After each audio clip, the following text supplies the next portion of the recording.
I just think there's going to be a lot of competition, right? I mean, Luke Goody, Ty Rodgers in that front court on the wing. Now they got Terrence Shannon, Matthew Meyer. You add to that, Dane Danger's got to compete for his minutes, I think, now at the five. I mean, is it ideal to have Coleman Hawkins at the five? I don't know, but with all the other length and athleticism they got, I think that could be a matchup problem for a lot of Big Ten teams. Then, even Sky Clark and Jaden Epps. I think that's great to have that kind of competition at guard. Who has had the best offseason in the Big Ten? Is it Illinois or is it somebody else? I do think it's Illinois. When you look at the amount of retooling that they've done, I think they have the number 2 rated transfer class in 24/7 Sports right now. You're talking about 2 legit dudes that they just added. No one else in the Big Ten can say that. Ohio State's had a nice offseason. They've added some really nice freshmen. They've added some really solid transfers who are more role players. But I think if you looked at this Illinois roster and you're thinking about maybe all Big Ten projections, Illinois added 2 guys who could be all Big Ten players next year. And that's something different. And I think the big thing is that you're seeing an Illinois roster that doesn't look like a Big Ten roster. No. Does that mean they'll win the Big Ten?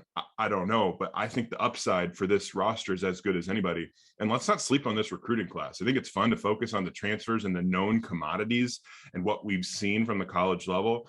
But I think they've added at least 3 freshmen that could be really, really impactful right away. Like, I think, it helps a lot on the recruiting trail when you sell a vision to somebody in the recruiting trail and you back it up.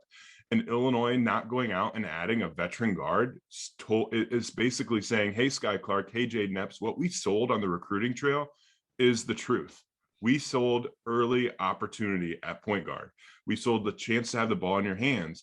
And I think both of those guys could do a little bit more. And my early year, like, wait, hey, what can you do from those guys? I go, can you defend?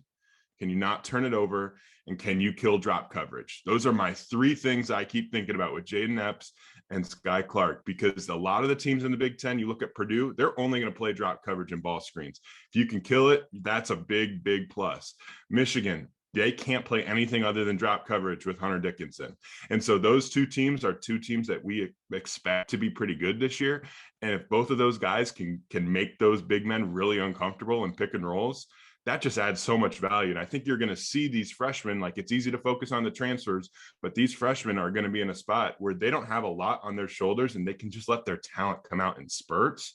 And they can give you just the same or maybe more than what Chucky Hepburn gave Wisconsin last year, which was a really, really impactful starting Big Ten point guard.